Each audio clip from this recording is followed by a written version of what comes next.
and welcome back to the Atlantic Council's IMF-World Bank Week programming. This is the last event after 70 events that we've hosted this week.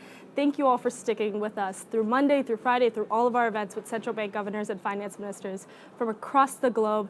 As tradition, we have the team here today to talk about our key takeaways of the week. Thank you all for joining me. Today I have Sophia Busch, Associate Director with the GeoEconomics Center, Jessie Yin, Assistant Director with the GeoEconomics Center, Bart Piasecki, Assistant Director with the GeoEconomics Center. Thank you guys for being here. Thanks, Alisha. So Sophia, I have to start with you. You're the veteran here on the team. You've been to several annual meetings, spring meetings. And as tradition, something big always happens before this week starts. And this time it was trade tensions between US and China. How did those talks, impact this week? Yeah, so we did definitely see an escalation in trade tensions right before this week, and this follows many previous annual meetings. I remember, and also spring meetings. I think last spring it was right after Liberation Day, so we were dealing with the aftershocks of that still.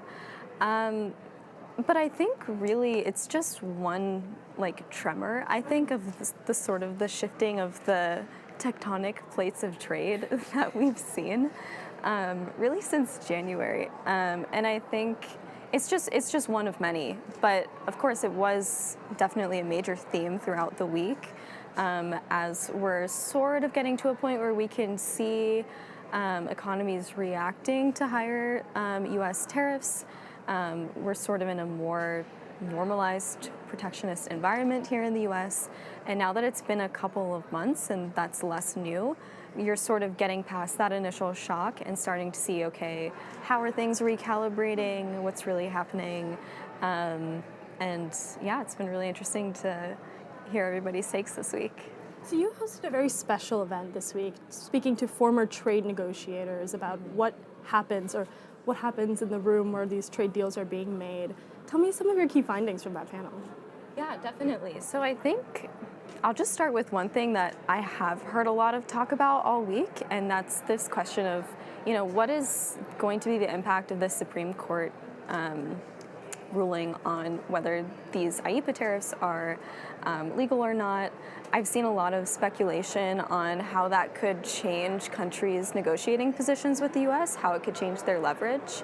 But both of my panelists, actually, Stephen Vaughn and Kellyanne Shaw, they both agreed that it actually wasn't the Supreme Court case that could weaken leverage the most. Yeah, it's the U.S. economy. So any weakness in the U.S. economy is actually going to weaken the administration's leverage more than any kind of legal challenges, is their take. Okay, but the WEO came out this week, and we did see slowing growth forecasted for the U.S. What do you think about that? I think it depends how long it is sustained. Okay. If it's sustained to the point that people really feel it, if we see increased unemployment challenges, if we see, if more direct correlations between the industries that have been more targeted. I'm thinking with the Section 232 tariffs. If you're seeing manufacturing industries that use a lot of steel inputs feeling that more, that could impact key constituencies. So I think the question of whether that leverage is really going to have an impact that the administration is going to feel to a point that it feels like it needs to draw back on tariffs, it's still a little bit TBD. Yeah. Okay. So, Jessie, there was a lot of uncertainty with trade, as Sophia just talked about, but there's a lot of uncertainty with the Trump administration when we're talking about investment and development aid and assistance. But there were still conversations happening about these issues. Tell me a little bit about what you were hearing this week about, development finance and issues like that you were hearing. I think something that really struck me was when we had Nadia Calvino, the president of the European Investment Bank, with us yesterday. The days are blending together a little bit, but I think we hosted her at the council yesterday.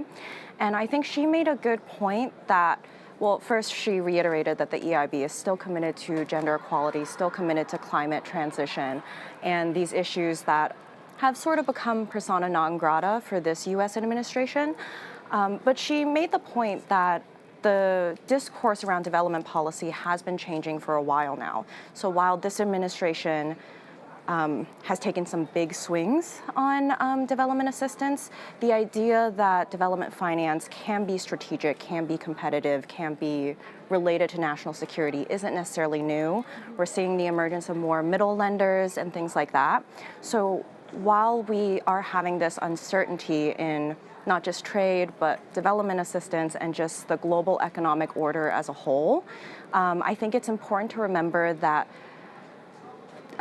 development assistance is still a key part of that, and it's something that is also going to have to be worked out in this sort of new, more geopolitical context. But it's important to remember that development policy over the last 50 years have managed to lift billions of people out of poverty. There have been a lot of good that has come from commitment to just good development practice, good economic governance. And I think even at these annual meetings, we're still seeing that commitment to these issues. Okay, so Bart, we talked about trade, we talked about investment, but I think we're still missing a conversation on jobs. You also hosted a special event on AI and its impact on the labor market. What were the conversations around the annual meetings around jobs? Are we seeing improvement, and what's kind of the relation with AI on that? Sure. Let's maybe take a step back and talk about the broader outlook for the world and then see how the AI fits into this puzzles. So overall, we see more positive outlook for the global economy than we feared in April and June. I remember when we were here during this spring meetings, actually my first spring meetings in Atlantic Council, we were like kind of panicking. Is it the end of the Bretton Woods system? What's going to happen? Will the US just leave the IMF and the World Bank and just do its own thing? But here we are half a year later, and this conversation's kind of on the sidelines. Nobody's talking about it anymore. We see more and more commitment from the US to be a part of the global system, which is a very welcome thing. And here we are talking about slowing growth, but actually still, the US is the fastest growing G7 economy. It's been upgraded from, let me see my notes, from 1.9 to 2.0. It's not great, but truly nobody's growing fast but India right now. So we can still see that the US is the engine of growth in advanced economies. And now, where is this growth coming from? And here we can talk about the AI and how we see the AI being one of the major topics here at both the IMF and the World Bank. Actually, the word AI is mentioned more times in World Economic Outlook than climate. So kind of taking it's mentioned less than debt, of course, but it's still quite a lot. So when we look at the AI, of course, we can see tremendous chances with boosting the productivity and augmenting jobs, so people are more productive, so we can see the better output for the economy. But on the other hand, what we all fear, I use AI, you guys probably also use AI, and it's pretty good at, helping me with my work. So sometimes I think what's going to happen if AI will be better than me? Will my boss keep me on the payroll, or just or just pay subscription, and Bart is not needed anymore. So that's a big issue that everybody is asking. Will AI do job replacement, and whether the policymakers should start fearing about it? And I think it's fair for them to start thinking about what would happen, what would be the impact on the country's fiscal position. We know that the debt is projected to hit 1% of GDP by the end of the decade, so the fiscal space is very limited. We need to think about, smart unemployment benefits for people who will be replacement by jobs. We need to also think how to redesign our tax systems to incentivize people on the payroll rather than capital investment into AI. So there is a lot to think about, and I think AI fits into this picture pretty good. There are chances, there are risks. I think the more prepared the policymakers are, the better. And I'm kind of happy that IMF and the World Bank are talking about it. Great. Bart, I can definitely say you're definitely needed on this team. So AI, not yet, for Bart at least. We have the rest team. Bart, I'm going to ask you one more question here. So this is your first annual meetings with us on this team, but this isn't your first annual meetings ever. You previously were at the IMF. Tell me about what the picture looks on the outside from being here. What do the annual meetings look like from out here? Sure. So those are actually my 8th meetings total, like including between annual spring meetings. Previously at the IMF, it's totally different actually to be with Atlantic Council rather than the IMF. When I was at the IMF, the focus was very narrow. You focus on your little thing, and you were delivering your little thing, and kind of like the rest of the meetings didn't matter. And here at the Atlantic Council, we have this broad overview of what's happening. We're trying to touch all the topics, all the important messages that are being sent around. So I really enjoy it. I really like having this broad perspective with you guys, and also an amazing colleague. So, Sophia, Bart teased this out a little bit, but when we were here in the spring, there was uncertainty. I've said uncertainty so many times this panel. And there's some uncertainty about the U.S. commitment to the Bretton Woods institutions, commitment to the IMF and to the World Bank. But we just confirmed an executive director to the U.S. What are you seeing this annual meetings in terms of, U.S. involvement in these institutions, and what can we expect moving forward? Yeah, so I think you're absolutely right that this idea of the U.S. maybe pulling out of these institutions was a real risk that people were really worried about in April. But I think we've kind of gotten some more signals now. And I think what's important to remember is that the U.S. was critical in the creation of these institutions. And one of the major issues that we've seen with these institutions, if you think of quotas within the IMF, that's a major issue.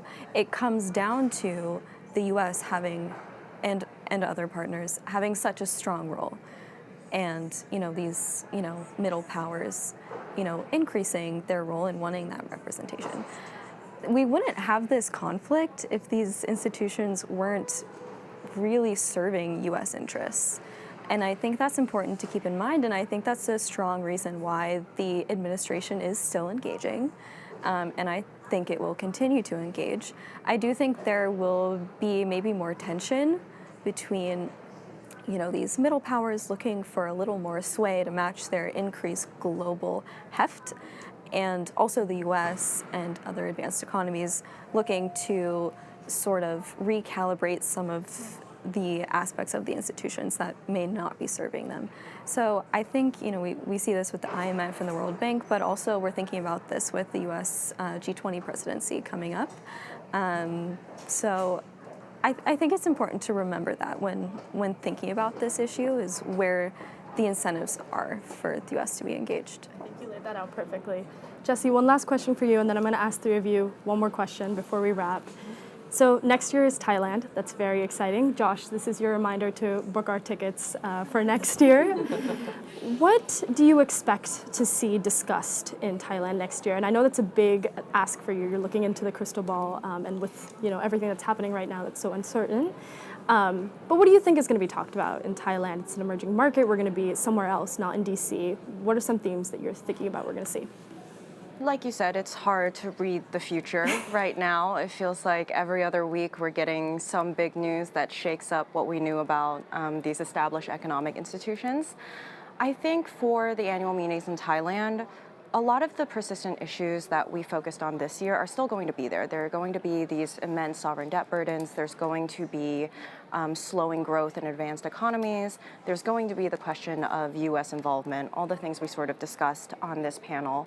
What is going to be different is that the annual meetings will be under the umbrella of Thailand. We might see more of a focus on emerging markets, and it'll be very interesting to see how Thailand manages to sort of shape the conversation and drive the policy agenda. Whether we'll see a little bit more about climate change in that one, as much AI, probably, but that's kind of my read. And yes, let's book our tickets. Sounds good. So my last question for you all, when I was having lunch at the IMF cafeteria, someone actually asked me this, so I'm curious about your take. If you had to describe the annual meetings in one word this year, what would they be? Bart, I'm going to start with you. Back to basics. Oh, that's a good one. I think that's more than one word, but we'll let it pass.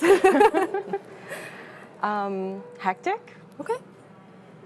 Wait, am I describing like substantively annual meetings or the vibe? Open to you. Okay. Busy. Busy, hectic, back to basics. I think that's a Only one, great. I think, was about substance. The rest was how we felt. I think it's a great way to conclude. Thank you to you guys. You're a great team to work with. I cannot ask for any better teammates to work on this. Great collaboration, and I think we knocked it out of the park with these annual meetings. Thank you. Thank you all for joining us for the last event. It's actually not the last event. We have closing remarks from my colleague Josh Lipsky to give his final key takeaways from the annual meetings. Thank you for joining us.